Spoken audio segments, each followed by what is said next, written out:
Why hello there everyone, it is I, the Great Epic What If. Yes, I am great. And today, this is my very first One Piece What If. It feels wrong to say that for some reason, but here we are. Well, the very first One Piece What If on my channel. My god, what have I become? Well, let's get into it. Now, this one is what if Luffy had a Mythical Zoan instead of his Gomu Gomu no Mi. Now, his Mythical Zoan, I've actually researched it a bit, and I think the best one for Luffy, and considering One Piece itself, would be the Thunderbird. Now, the thunderbird itself is essentially a bird from Native American mythology. Now, I don't know the exact specifications, but we're focusing on one of its pop culture references, I suppose, in Fantastic Beasts and Where to Find Them 2, if I'm not mistaken, where, I think it's 1, where Newt Scamander has a thunderbird. Essentially, Luffy has that bird's mythical zoan. Now, the powers of this bird fruit would be essentially the ability to create lightning and thunder, to summon thunderclouds in the sky, so essentially some weather manipulation. I'd say, since it is One Piece, Luffy could have the ability to discharge lightning from his body, and obviously the other basic necessities that come with having Zoan fruits. Now, this would obviously take us back way back, about 1,000 chapters back to Fuchsia Village, where Shanks and his crew are having that entire conversation with Luffy, where Luffy's like, "I want to be a pirate and join you, Shanks," and Shanks is like, "No." And when Luffy finds the fruit, he eats it up, and Shanks is like, "Oh no, Luffy, you shouldn't have done that. That's a devil fruit. You lose the ability to swim, kid." It's totally not worthwhile at all. Definitely not going to be a big plot point in the future. And well, Luffy obviously he finds out, I don't know how this entirely works, none of us do honestly, about the fruit that he had in fact consumed. Now Shanks is obviously, he's interested in what power Luffy actually gained from the devil fruit. And Luffy tells him, "I think it's something of a bird. I can turn into a bird." I don't exactly know how the Zoan fruits actually give you the information as to what they are and what they do, but Luffy has the bird fruit model Thunderbird, a mythical Zoan. So Luffy obviously, he transforms into a Thunderbird inside the bar itself, kind of scaring everyone and surprising the shit out of Shanks and his crew. And well, Luffy transforms back into a human. Obviously, it's a bit weird for him because, he's suddenly a bird. He's surprised as fuck, but he's like, "Well, Shanks, what about now? I'm a bird. I'm definitely suited for the sea." And Shanks is still like, "Oh no, Luffy, we can't take you to the sea. You're like fucking 6. That's not enough, kid." And well, at this moment, Higuma the bear, the greatest villain that One Piece will ever create, walks inside the bar and he disrespects the fuck out of Shanks, and Shanks just laughs it off, and Luffy's pissed off because Higuma the bear just thinks he's some big shot motherfucker in the fucking world. And well, Luffy goes to take some revenge for Shanks a few days later when he sees Higuma the bear enter again. Now obviously Shanks and his crew, they're planning on leaving the Fuchsia village. I have no idea why they were there. I think it was just a rest area. I think they were just resting up. So, Shanks and his crew, they're planning to leave, and Luffy's obviously not going to go say goodbye because he's pissed off at them. He's like, "Why would they do this? That man came in here, disrespected them, and just walked out. Shanks couldn't do shit. I don't respect that man anymore." Essentially more or less what he thinks at that moment. And Higuma the bear, he enters the fucking bar. Now Luffy's like, "I'm gonna take revenge on Higuma the bear," and he tries attacking Higuma. He still doesn't have much control over his Zoan powers, so it's kind of out of the way, except, well, obviously, while attacking Higuma, he does somehow, while trying to punch Higuma, he, subconsciously transforms his arms into talons and, well, slices decent little gash on Higuma's body. Higuma gets fucking pissed off and he starts beating the shit out of Luffy. Luffy obviously still not, completely in tune with his abilities. He kind of gets beat up there until Shanks and his crew arrive to save Luffy. Now, obviously, what happens?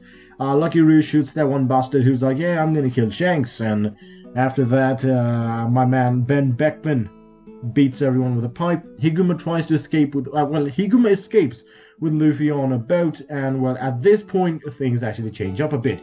While Higuma and Luffy are on a boat, Higuma tries to toss Luffy overboard, but while he does so, well, essentially survival instincts kick in because Luffy obviously has been told by Shanks that he can't swim after he eats a devil fruit, and he sprouts wings from his back and starts flying upwards. Higuma looks at that and he's like, "What the fuck is going on?" Obviously, Shanks and the crew, well, Shanks was about to jump in the water, but he sees that and he's like, "Wait, what the fuck?" And at that point, the King of the Coast, I think that's what it was called, it jumps up, kills Higuma, obviously. And, well, Luffy, since he's flying, the King of the Coast tries to attack him. Shanks obviously jumps up, he grabs Luffy, he gets down. The King of the Coast never actually gets Shanks' arm, so that's something good, I guess. Luffy and Shanks, they have this teary-eyed goodbye. Well, Luffy is teary-eyed, Shanks just gives him his hat and he's like, "One day, when you're a great pirate, Luffy, return that hat to me." And Luffy's like, "I'm gonna be a great pirate, Shanks, I swear." And a few years later, I guess, Luffy is with Sabo and Ace, and, he tells them of his devil fruit. Now, Ace and Sabo are fucking stunned. They're like, "What the fuck? You have such a cool devil fruit, dude." And, well, they start experimenting with Luffy's devil fruit, seeing what he can do. And it is with Ace and Sabo that Luffy finds out he has the ability to control, well, weather to some extent, by creating thunderclouds and making thunder rain down on his enemies, and also being able to discharge thunder from his body itself. Or lightning? No, thunder, yeah. Being able to discharge that from his body itself. Now, Luffy also discovers a few of the essential, well, forms, I guess, for the Zoan. There's normally 3 Zoan forms. I guess we could give him that, maybe more later on. See, I mean, we could make it a special case because this is a what if, and also because Luffy has a mythical Zoan, we don't know everything about those things yet, so, I could give him a few forms later, but for now, his most basic forms would be, well, one of them would be him sprouting wings on his back, and one of them would be his talon form, where he, kind of turns into a half bird. Well, he's like waist up his bird, and you can slash people up with that, I guess. It's not that impressive, honestly. I don't know what you would do with a bird fruit. He can use the talon forms on his arms, and he can also turn his arms into wings and fly. So those are the basic forms for now. We'll add more later on, I guess. Now, obviously, eventually we reach the point where, well, Sabo and Ace, they get separated. Sabo, Ace, and Luffy get separated. And, well, he's like, "I'm not gonna live here anymore. I'm gonna set sail, Luffy, Ace, I'm sorry. I'm going a bit early." Sabo sets sail, and then his little dinghy gets blown up by the Celestial Dragon, who are fucking assholes. Fuck them all. Anyway, so Luffy and Ace, they get news of this, and, well, before they can they essentially bind Ace, but they don't count on the fact that Luffy is gonna go berserk, and he does go berserk, while the Celestial Dragon is actually in Fuchsia Village. He's being greeted by the other motherfucking nobles. Luffy flies up in his bird form right above the Celestial Dragons. They're like, "What the fuck is that?" At which point, Luffy rains down thunder on his enemies, essentially giving them a divine judgment. You know what? That's a good move. So when Luffy rains thunder down on his enemies, he calls it the Divine Judgment. Essentially, a giant bolt of lightning drops down and fries his opponents. The Celestial Dragon gets fucking fried, at which point they essentially are like, "Oh my god, they hit a Celestial Dragon! Call an Admiral! Call an Admiral!" Let's just say that the Celestial Dragon himself is in rough shape, at which point Luffy also, he kind of announces to the world at this point, because Luffy tends to do this. "My name is Monkey D. Luffy, and I'm gonna be the king of the pirates. Believe that!" Wait, no, that's Naruto. He essentially, fucking proclaims his spirit, I guess, his dream to be the king of the pirates someday, and he flies back to where he would be.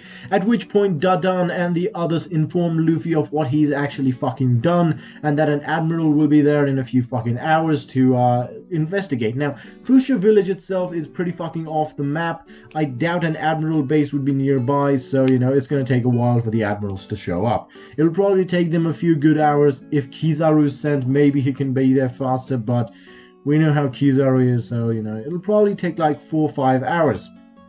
which isn't more than enough time for Luffy to for all of them to kind of prepare a plan to hide Luffy away. Now, Luffy being a thunderbird, he could essentially just fly up into the sky, but not quite gonna work out for them. Now, I'm gonna make a few changes to the timeline. At this point. A very basic change is that Shanks and his crew haven't left till now. They were staying a few days after the fact. They're gonna leave. I mean, then again, he already gave Luffy his hat. Okay, you know what? To make this a bit more, I guess, a bit better, I suppose that's the best way I can put it, I'm gonna have to change the timeline a very slight amount.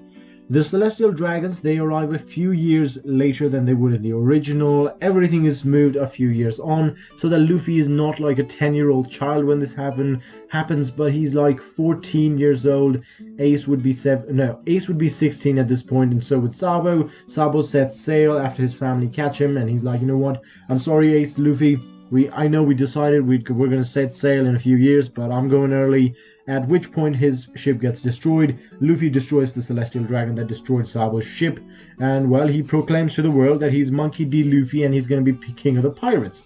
At which point he goes back to the mountaintop with Don and Ace, who then inform Luffy that an admiral will be here soon, and obviously Luffy would be in danger if an admiral shows up, so they expedite his process of leaving Fuchsia Village on his own adventure. Obviously the admiral won't know who to look for right away, so Luffy's probably going to be safe by the time he leaves. So Luffy says, well, essentially he says goodbye to Ace, he says goodbye to Dadan. Sabo he thinks is dead, however, Dragon's there, he finds Sabo, and Sabo's like, I don't want to be a fucking noble, this sucks ass. And, well, Dragon takes pity on Sabo, he takes him to the Revolutionary Army to heal him up. And, well, what happens is Luffy essentially moves on to the sea to, start his pirate career a few years early. He would have started when he was 17, so he's like 3 years early. We're gonna essentially use this time for basic training and shit, so Luffy can actually master his abilities. Now Luffy flies away from in the East Blue itself, but far from Fuchsia Village, to a place where, it's a remote island. Let's just say it's a remote island with a few wild beasts, where Luffy's going to be training for the next few years. Now, Garp already taught him how to live in the wild, and this is also a older Luffy than he was when Sabo actually died in canon. So, essentially what happens is, Luffy fucking stays there, kind of like what happened during the 2-year time skip, when Luffy, essentially created a pecking order where all the animals in the forest respected Luffy most of all. So Luffy, trains in that forest for 3 years to hone his skills as a Zoan fruit, and obviously being a Zoan fruit, his physical abilities improve much faster than a normal person would. Now, in 3 years, he knows that Ace is, not 3 years, let's say Ace would be 16, 17, 18. So in 2 years' time, Luffy actually returns back to Fuchsia Village. Obviously, the heat on him is kind of down at this point. They don't know where Monkey D. Luffy's gone. He already has a bounty, by the way. He attacked a Celestial Dragon straight on, almost fucking killed him. So he has a bounty. Let's say the original starting price of 30 million berries would be a pretty good place to give him. I mean, honestly, he did attack a Celestial, so let's crank it up to 40 million berries to start him off. Luffy is already notorious in the East Blue itself. Now, Luffy comes back to, essentially bid Ace farewell on his journey because, they were going to set sail when they were 17. Let's say 18 this time around because I kind of fucked with the timeline a bit. So in 2 years, Ace sets sail. Luffy's back in Fuchsia Village just to see him off. Ace goes on to be a pirate. He's like, you know what, Luffy, you got a head start on me, but I'm gonna catch up soon, dude. And well, Luffy actually does his proper goodbye as well. Getting on a dinghy as tradition would have it after just because he couldn't do it last time, he just had to fly in his bird form to an island where he wouldn't be spotted. So, Luffy essentially gets in a dinghy and he's like, you know what, guys? Goodbye again. I'll see you someday, I hope. And everybody, bids farewell to Luffy. He was still Luffy. They still love him. So the villagers and the mountain bandits, they bid farewell and Luffy goes his way as well, right after Ace does. Now, Luffy, he's in his dinghy. He's like, it's kind of fucking annoying to just be in his bird form all the time, and he wants to be a pirate, so might as well do it the right way. He immediately gets swept in a current and, ends up more or less back on Alvida's ship, where he meets my boy, our boy, what was his name? Koby! That was his name. Fuck, I'm so sorry, that was loud. He meets Koby on Alvida's ship. Well, essentially goes much better than the original, actually. Luffy kind of pops out of the ship, the crate itself, and he's like, yes, I'm awake, and he knocks 2 people out that way. Koby, he tells Luffy, he's like, I actually just got caught when I was fishing, and I'm too afraid to actually leave. I want to be a marine someday. And Luffy's like, well, I want to be the king of the pirates. You can be a marine. It's going to be amazing. Follow your dreams, kid.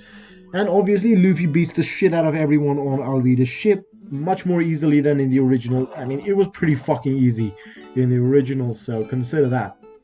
He does have the Mythical Zoan now, so he essentially shocks everyone on Alvida's ship and punches Alvida to a point where she flies off the ship, like in the original, eventually somehow gaining access to the slip fruit, I think that's the best way to put it, where, she loses weight and she becomes a sex symbol, so that's nice. So sorry for that noise, I was messing about with the cupboards there. Anyway, so Luffy, he kind of drops, him and Koby, they eventually reach the place where Zoro's being held up, and, Koby kind of tells Luffy about Roronoa Zoro, the renowned bounty hunter.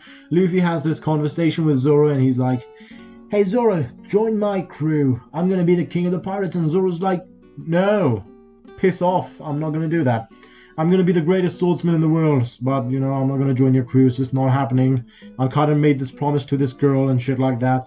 And, he respects that. Luffy's a respectable guy. He goes back with Koby to a bar just to chill out for a while, where he hears about Helmeppo expediting the process to execute Zoro that day. So Luffy kind of goes back to Zoro and he's like, so, you still want to follow through on that promise? Zoro's like, well, of course, I'm Zoro. I'm a man of my word. Luffy essentially tells Zoro what the fuck's gonna happen, and Zoro's like, okay, I take back my word, they need to die.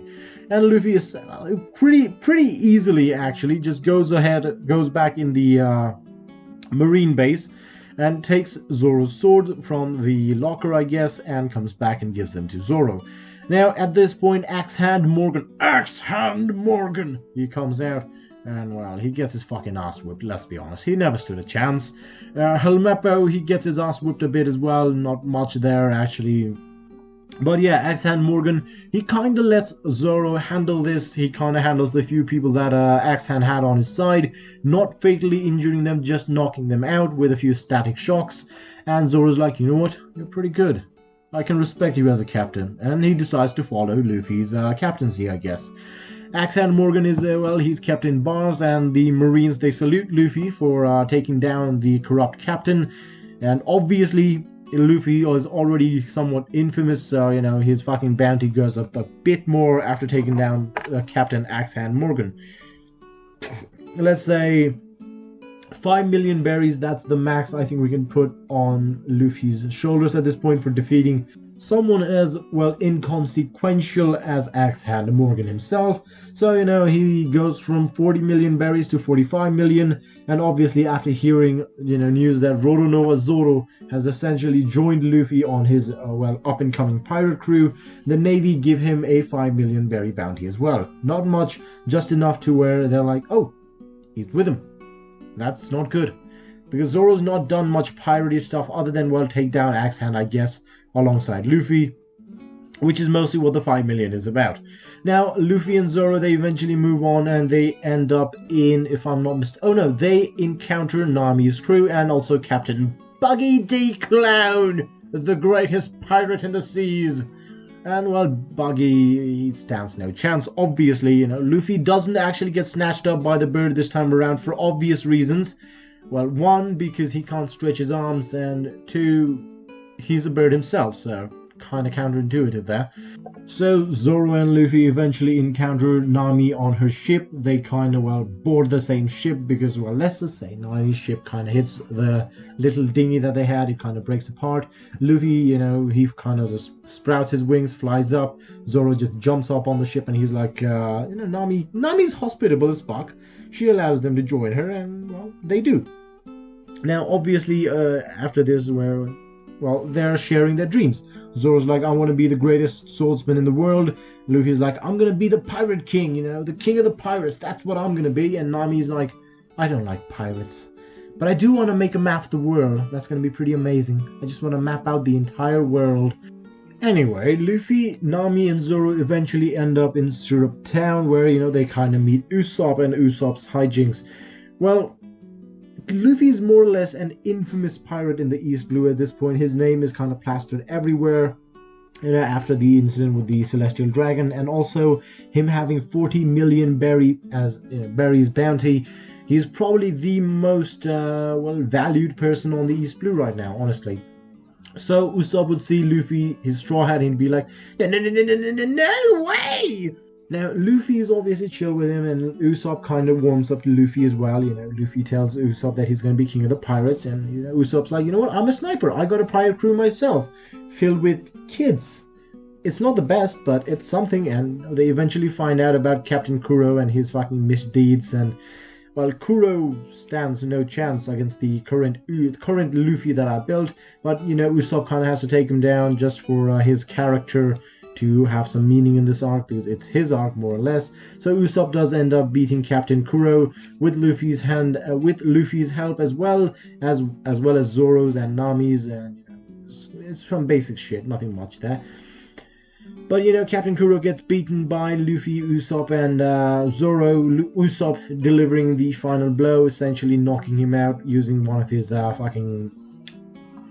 slingshot ammo, I guess. Captain Kuro goes down, and obviously enough, Merry does gift Luffy his own ship, the Going Merry, in order to sail the seas forevermore, the greatest ship to ever sail. Right after the Thousand Sunny, piss off everyone. Okay, so, Luffy and Zoro and Nami, they got on the ship, and they're like, why not join us, Usopp? You're a good man, you could do good on this crew. And Usopp respects Luffy enough to where he doesn't make jokes where he's like, I'm the captain, but so he doesn't do that much. And I'd say Luffy is a bit more mentally stable, mentally developed in this as well. He's still the lovable goofball Luffy, but, he's smart. He's smart. He's not a dumbass most of the time. Not just, you know what I fucking mean. Anyway, so Luffy is smart enough. He lived in the wild for 3 years. He kind of understands what he is, how much he's respected, and also let's attribute a bit of this to the Thunderbird itself, because it's a Mythical Zoan. Let's say that the Mythical Zoan kind of improved his intelligence as well. One of the side perks of having one of those fruits, I guess. So Luffy's not a dumbass. You're fucking sure. So eventually they reach Baratie. Now this, I'm mostly going through the first romance dawn in this video, essentially kind of want to finish all of that up before I actually get into some proper what-ifing, because a fuck ton can't change here, and I don't really need much character changes here as well. So, so we eventually reach Baratie, where Nami obviously takes one of those other ships that Zoro and his Zoro's minions were sailing on. They obviously, they come with one of Buggy's ships, obviously. So, that shit happens when Nami kind of takes the ship and she goes away. She's like, you know what? Those were nice people. I hope we can meet someday on the seas. Not all pirates are bad, I guess. Essentially that shit. And, they meet Sanji. Well, not they, I mean... Zoro, the others, they tell Zoro and Luffy about the entire situation with Nami taking the ship and fleeing. Usopp, and they're like, what the fuck are we gonna do? And well, Zoro, he's like, what, we should do something. At which point, obviously, they encounter Sanji. Luffy kind of has a chat with him. Sanji tells Luffy about the All Blue. Luffy tells him that he's gonna be king of the pirates. He could use somebody like him on the ship. Obviously, it doesn't quite happen, but at this point, well, obviously, it's gonna be the encounter with Jin, who comes in, asking for food, and Sanji feeds the man, and he eventually goes out and brings his, I guess his Captain Don Krieg. Now, Don Krieg, he kind of does the whole shtick like in the original. He's like, feed me and my men, or we're gonna fucking hold you hostage and shit like that. And Zeph's like, no one shall go hungry on the Baratie. So they feed everyone and they get ready for battle, at which point Mihawk shows up. in the area. Now, obviously, Zoro's like, it's Mihawk. So he obviously goes to challenge Mihawk to see just how great Mihawk might be compared to himself. Now, Mihawk, he brings out the knife like a fucking badass. And obviously, Zoro's like, hey, Luffy, let me handle this one. Alright, and Luffy, he respects it. It's a man-on-man duel. Luffy is not going to interfere, though he had heard of Mihawk while, with Shanks and his crew. Well, not with him, but, when they were sharing stories. So, that's something. And Mihawk obviously already knows about Luffy because Shanks would have, shared about Luffy's exploits already, meeting Luffy back there, giving him his straw hat. And when Luffy gets his first bounty a few years after Shanks left, she's like, oh my god, look at this. This is the kid I was talking about, dude. And, it's some shit there. So, Mihawk, out of respect for Zoro, brings out his proper sword and slices him through his chest. Luffy, at this point, tries to jump into action, but he restrains himself because, this was Zoro's decision, and he kind of needs to understand that. Now, obviously, he goes right next to Mihawk, still kind of like, kind of didn't need to do that, bro, situation there. But Mihawk is like, so, what is your dream there, Straw Hat Luffy? And Luffy's obviously like, you know what, I'm gonna be the king of the pirates. That's what my dream is. And Mihawk is obviously like, it's a girl far more greater than beating me. It's not gonna be an easy road for you, Straw Hat Luffy. But I suppose you are an interesting fellow. He was not wrong, Luffy more or less knows that Shanks and Mihawk are kind of friends, or rivals, I guess. And, Mihawk seems like a chill-ish guy. And he looks towards Zoro and he's like, he's not dead. No need to worry about that. And he kind of proclaims to Zoro, he's like, you know what? Roronoa Zoro eventually gets strong enough to surpass me and shit like that. And Zoro lifts his sword up. He's like, I'm never gonna lose again. Is that okay with you, king of the pirates? And Luffy's like, that's fine by me. I'm good with it. At which point, Mihawk gets back on his little dinghy and starts floating away. Now, obviously, until this point, Don Krieg's kind of been silent as fuck because he's really not important here. And, he kind of looks towards Luffy. Obviously, he's heard tale about a person with a straw hat. And, he kind of connects the dots there and he's like, oh, fuck, I should not have done this. This siege... Oh, this is not a good time to do the siege. Obviously, Luffy turns around, kicks Don Krieg's ass. He stood no chance. Zoro's being treated for his wounds a bit there. And Sanji beats the shit out of some other people. And Jin eventually, he's like, I'm so sorry. I didn't realize my captain would do shit like this. And he takes everyone on a ship and he goes away somewhere over the rainbow. Now, eventually, Sanji, he's coerced into joining Luffy's crew by, the people in Baratie. And obviously, by this point, Zoro's kind of been bandaged up. And he, along with Johnny and Yasuo, I think, and Usopp himself, they kind of go after Nami because they're like, we need some answers here. And obviously, at which point, Luffy and Sanji also decide to join them by going on a separate dinghy of their own. Yeah, sure, a dinghy would be good enough. So Luffy and Sanji, they eventually meet up with Zoro and the others way over yonder. Now, obviously, his shit's gone down because Zoro's gone in. He's kind of beaten the shit out of everyone and, he's gone to try and find where everyone is.